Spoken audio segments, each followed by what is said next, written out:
Go. Lance Schuttler, thank you so much for joining us on the Plan Trainers podcast today. Thank you, Shoshana. Thank you, Adam. I'm really looking forward to this. So are we. And I think our audience wants to know if you have a moment of gratitude to share with us. Yes, absolutely. So this morning, I live down here in Florida and I moved down here about a year ago and I moved from Iowa. And this morning it started downpouring here. And I was explaining to someone yesterday that I'm close to how here in Florida, even when it's cloudy and rainy, it's still sunny. The sun was still shining. It was so bright and it cleared up in a matter of 10 minutes. But really what I'm truly grateful for, you guys, is the sunshine. I'm someone who really needs the light and I really need the sunshine just for my happiness, my physical health, emotional health, all of it. So again, I'm just truly grateful to be down here in Florida for the sunshine that's constantly shining here and just everything that is provided in this beautiful area. I think it really does make a huge difference when you get to see the sun or be outside. I know that we go through a long winter here in Toronto and we're indoors so much of it, and it's dark early, and it's really amazing how you feel so different when you get outside and you do see the daylight a lot more. It makes a big difference overall in everyone's well-being, I think. Yeah, absolutely. Absolutely.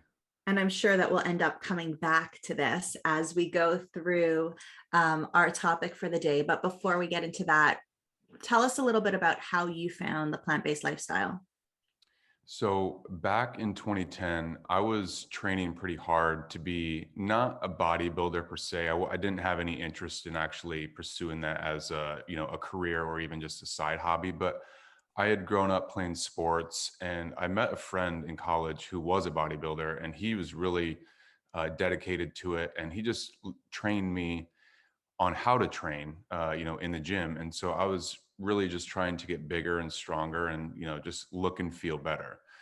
And at the time I was eating a lot of meat. I mean, a lot. And I started to have some pretty serious heart palpitations. Nothing that I went to the hospital for, or the doctor. I mean, I'm sure that some people would have, but I was pretty young, 21 at the time. And I just was kind of just brushing it off, although it was starting to concern me. And I eventually came across the book, The China Study. And, I actually don't recall how it came into my life, but there it showed up and I read it straight through within a matter of a couple days. And I was so inspired and intrigued and motivated that I just decided, all right, I'm going to cut out the meat. I still was consuming dairy at the time, cut out the meat, and just to see if I would notice anything in my athletic performance and just my physical body. And you guys, I noticed literally within that first week, I started feeling significantly better, less inflammation, less groggy, and the heart palpitations and the heart pain, it was more of like a stinging pain, went away, and it has never come back since. It's crazy how the impact of the food we consume makes such a big difference. And I can't believe you read that whole China study in such a short period of time. That's such it's a hard book to read. A big one. It is. I was like, really looking for answers at the time. And I just knew that I got a couple pages or maybe a paragraph or a chapter into it, and it just really drew me in. And I knew that I just wanted to just keep busting through it.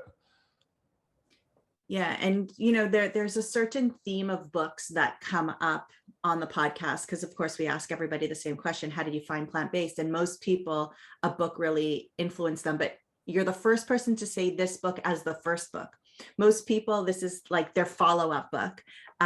So that's quite interesting too. But I know that you're a science person. I know that you get very fascinated with certain areas of health. So tell us a little bit about how you got into like brain health. Yeah. So a couple of years before that, I had a family member who ended up taking his life, and it's sort of a longer situation, but it really sort of opened me up to ask deeper questions about my life and my existence. Why am I here? What am I doing? And, there was pharmaceuticals that were involved, and it just really sort of forced me to look at the medical industry and try to understand what was really going on. And, quickly started to learn how diet, nutrition, lifestyle, mindset, all of that really plays a huge role in who we are and how our lives are shaped, and started to learn about the pharmaceuticals and what they can do in a detrimental way to people, and I saw that firsthand. So it really just catalyzed my process to dig deeper, to look for answers. And, with that, I saw what can happen to a person when their mind is really sort of clouded and overtaken, we could say. And I just really wanted to look for deeper answers of, first, how could I help myself to be happier? Because, that was a pretty difficult situation for me. But then how could I take that information and apply it to what I was studying at the time, which is health science, and, bring it to more people and just simply help people to be happier and not have to go through that pain and suffering. So, I've been on antidepressants myself, and when you don't feel real, it's really hard to make other changes in your life and help you get on track. Of course, there is a time and a place for pharmaceutical medications when you're getting down to the life or death situation, if those pharmaceuticals are not creating that life or death situation. But we need to do more than just eat good foods to kind of get ourselves back on track and create this amazing lifestyle. So let's talk a little bit about that. Why don't you explain to us a little bit about what the word neurogenesis means? Yeah. So neurogenesis means the creation of new neurons. So, obviously the etymology of the word neurons, and genesis, the creation. So the creation of new neurons, and also the repairing of damaged neurons. And so that also includes the synapses, the dendrites, the axons, how, lifestyle and just overall, the aging process and all that's involved with aging. The neurons eventually can start to degrade, but also regardless of age, whether someone's an infant or 90 plus years old, neurogenesis has been shown to be possible and does continue to happen throughout our life. And, this goes deeper into, the foods and the diet and lifestyle and exercises, but just that concept really has always been intriguing to me. There's a short little story of how I really got into it, which was the movie Limitless. When that came out, I watched it and I loved it. And, I knew it was just a movie, but I also knew at the time that this concept is absolutely real. Now, whether it, comes in a magic bullet pill, that's something to be debated. Uh, I think there's certainly a lot more than just one pill that's going to do it. I think we all agree with that. But the concept remains the same. There are things that we can consume and also do that does help with the process of neurogenesis and helps us to really optimize our mind and our life.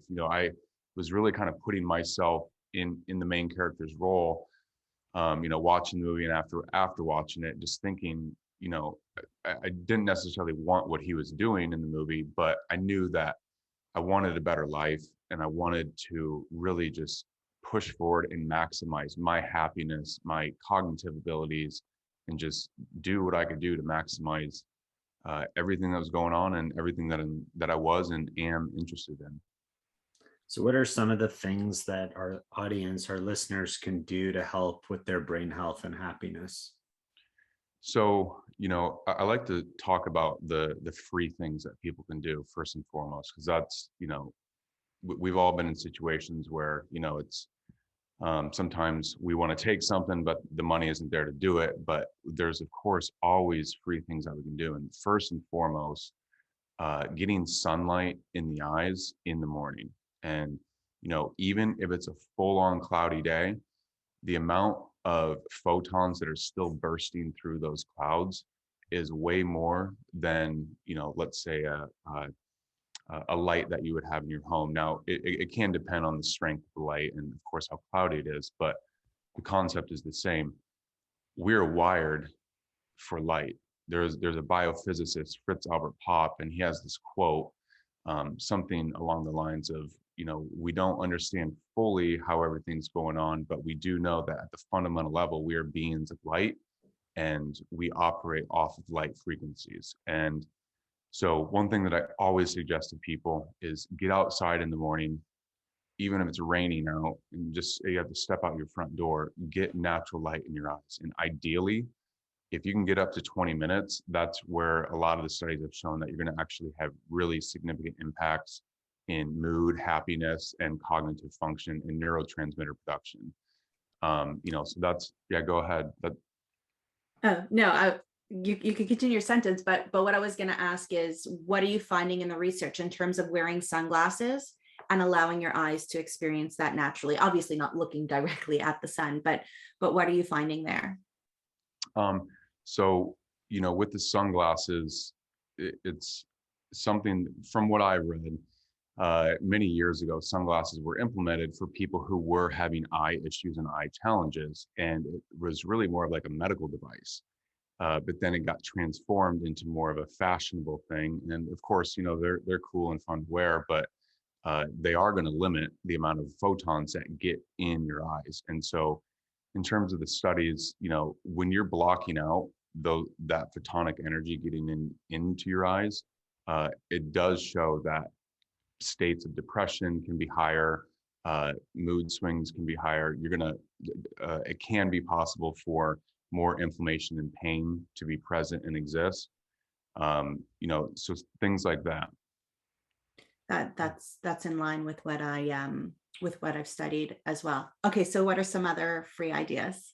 Another thing at the same time, if you can, ideally, is grounding. So touching your skin to the earth, whether that's concrete or grass or sand or dirt. We know that when our skin is touching the earth, there's an actual voltage effect or a voltage transfer that takes place. What happens is our nervous system will actually pick up these negative ions or these electrons that are constantly being emitted from the earth. And when we pick that up, they've actually shown how brain waves will actually shift, and it happens pretty instantaneously. Now, again, the longer you're doing it, the better.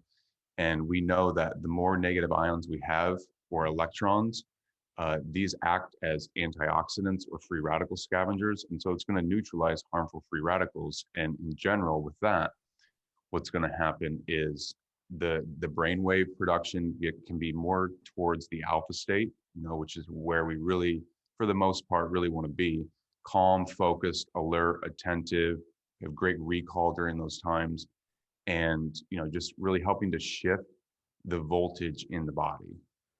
So take the dog out in the morning, don't wear shoes or sunglasses. Check. Exactly.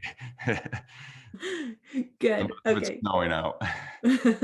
So more people need to walk around without shoes on. Yeah, exactly. I literally will walk out my door each morning barefoot on the it's a small little road that I live on. It goes out towards this beautiful little spot where I can look at the sun. And there's some people, I mean, they're just sort of doing it and joking in a passing way, but why are you walking barefoot? Like you're walking on the street here. It's a quiet street, but I tell them this is what we're actually meant to be doing. We're meant to be connected to the earth. Now, it's not like we have to be doing that 24/7, but the more we do it, the better for sure. Yeah, I know when we walk barefoot to the mailbox or whatever, we get looks and people are questioning like, what's going on? Like, where are your shoes? Like, what's happening here? They need to make shoes that are like the same as your skin or allows you to absorb the energy or the negative ions from the earth. Or people just need to deal with their own stuff instead of ours. Right. Yeah. That's exactly right. Are there certain exercises that you could do to stimulate this process? Yeah, definitely. So breathing exercises first and foremost, slow controlled breathing, or even Wim Hof style breathing, meditative breathing, getting in a state of prayer or, meditation definitely has been shown to lessen the decline in the way that neurons will just naturally start degrading over time. So it has like an indirect effect. It has an indirect and direct effect. So it'll limit the degradation process of neurons. So it helps preserve them longer. But then meditation studies have actually shown in the brain that in the hippocampus, neurogenesis can take place as well. So new neurons can be created and new neural pathways can be strengthened and connected, and everything can just sort of snap together in beneficial ways. Great. Cool. Yeah.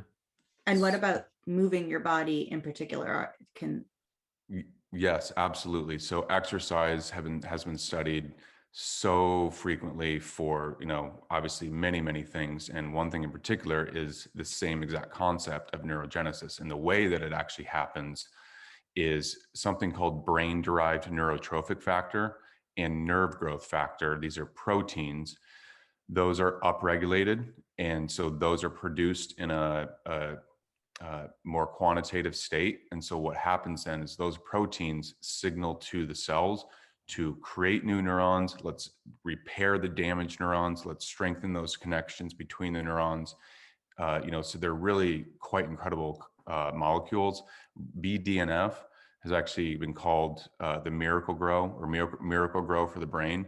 Now, there's a lot of different things that can stimulate BDNF and NGF, but exercise, free and easy way to do that. And, if someone isn't exercising, something as simple as walking can be so beneficial, because that's exercise in and of itself.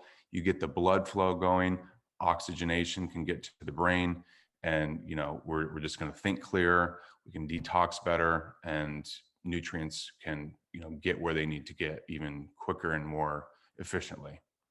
I know we have some listeners who are saying, what's the BDNF? Yeah. Okay. So BDNF, brain-derived neurotrophic factor, and that's one of the proteins. And then another protein is called nerve growth factor, NGF.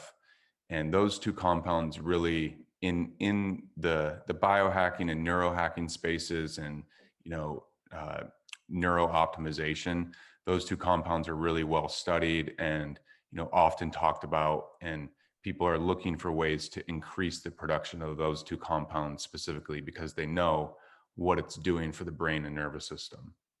So we're not saying that everybody needs to go for their run now barefoot without sunglasses, right? Because that's where my head's going. Like, I got to go for a run now. I got to take off the shoes, go The barefoot. extremist in the family. and no sunglasses. Like, that's weird for me.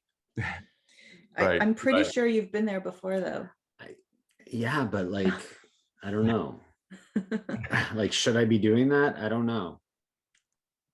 It's a fair question. I guess it's up to someone's lifestyle and their choices and where they live and, what they exactly want to do. But I think, the minimum of getting some sort of walking in the morning, getting some light, literally, even if it's 30 seconds, it's better than nothing.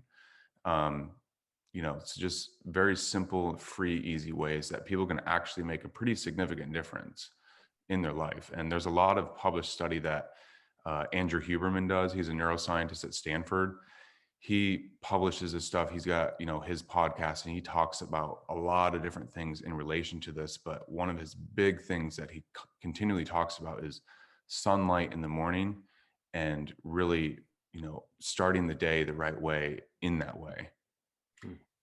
I walk the dog, or like her first walk, I walk her around about 25 minutes while I do my meditation. So I listen to my meditation. Maybe I should be sitting for it, but I found ways to multitask in a good way. So I listen to my meditation and I walk, and I don't wear sunglasses in the morning. And I actually find, it is summer and there's so many different things impacting it, but I do find that my day really starts off well, and the odd day where I don't walk her, I kind of feel off. But yesterday afternoon, I kind of felt off. People know that I've struggled with mental health in the past, and sometimes I get these visions of just getting into a fight with somebody for no reason. And I had sat for the first time upstairs in the sunlight, because now instead of working down here, I work upstairs in the sunlight. But I had sat all day and I hadn't really moved other than, walking here and there for water. And like those visions kind of came back, and I'm like, I'm going to go to catch ball and I'm going to get into a fight with someone, and this is what's going to happen. And my brain kind of went like unwired, like it unhinged and went in a different way. So it's funny how sometimes it's not just the morning where you need to do those things, but you need to continuously touch upon them throughout the day, even if it's just for a minute or two, because it can be time consuming. But think about all the time and energy that you save long term by making time for those things, because you're being more efficient, or you're not getting caught up in your head in these stories and thoughts and visions. So it is really important. I know a lot of us are thinking, okay, now what should I eat?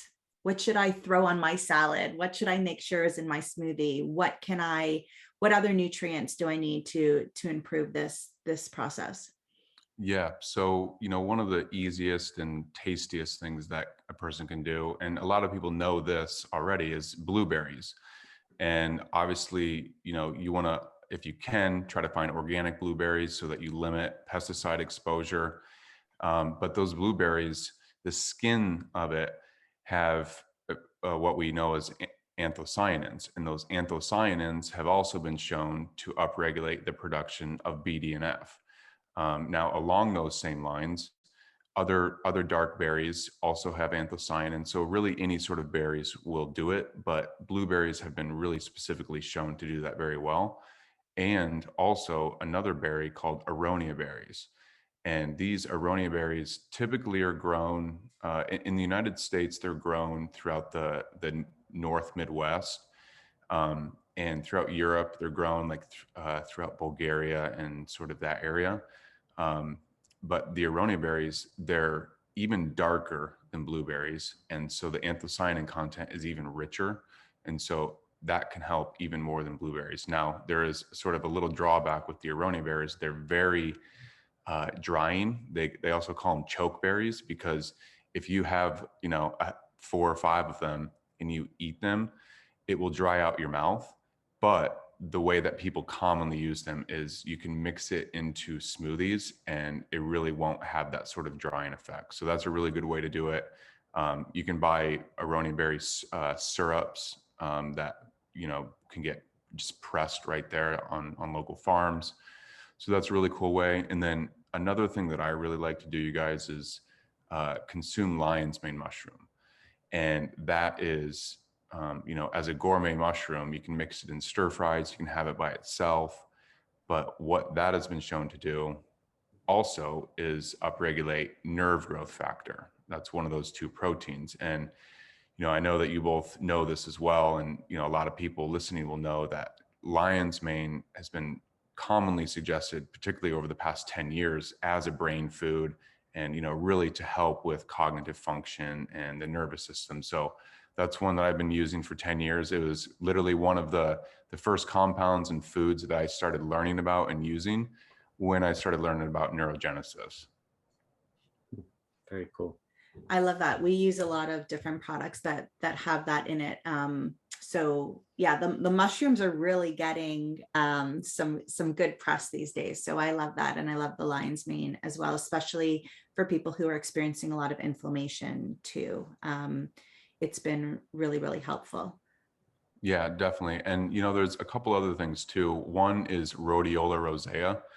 That herb is grown primarily in Siberia and sort of like northern climates like that. But back in the 70s, rhodiola actually used to be a Soviet government secret, because they were studying it on their athletes or their Olympians, on their cosmonauts, on their scientists, and on their soldiers. And like these people were literally sworn to secrecy of, you can't talk about this. The information obviously has come out since, but what rhodiola has been shown to do is also stimulate neurogenesis, because there's a compound in there called, or there's 2 in particular, salidrosides and rosavins. And those compounds, again, upregulate BDNF and NGF. And rhodiola is commonly known to also, just in general, support cognitive function. In the soldiers and the athletes, it showed that it helped them with resiliency, both mental and physical. So it's a strong adaptogen. Athletes will commonly use it. The Russian bodybuilders were using it and still use it. So it's a great sports performance enhancement herb, but also cognitive enhancement and just for mood and happiness. Because throughout Siberia, from more of like a traditional standpoint, they'll make tea out of that root, in particular in the winter time, because it's, so dark and cold there. And there's studies showing how rhodiola has strong antidepressant effects. Now, it's going to vary from person to person and the amount, of course, but it is known to have those sort of effects. Lance, it's fascinating stuff. Really appreciate all the information you're sharing with us. If people want to learn more about what you're doing, where can they reach out to you? So lanceschuttler.com is my website. And then I'm also the CEO and owner of a company called Ascent Nutrition. And we offer a wide range of products. This is really the industry and along my passion, as you can tell. So, we just do what we can do to help people live happier, healthier lives. And that's really, again, one of my big purposes for being here is to help people with food and nutrition and diet and lifestyle to just simply be happier and healthier. Because, again, we've all experienced what sadness and, lower states can feel like, and no one wants to be there. And so I'm trying to do what I can do, and our company's trying to do what we can do to help people be just happier and healthier. Well, thank you so much for what you're doing. And I know that the state of the world now, after the last 2 years, is experiencing that even more. So to, do everything you can is really important. So thank you so much for dedicating your life to that. I suggest everybody go and check out those links. We'll have them in the show notes at planttrainers.com and your YouTube as well. And we thank you so much for being here today on the Plant Trainers podcast. Thank you both so much. This is really enjoyable and fulfilling.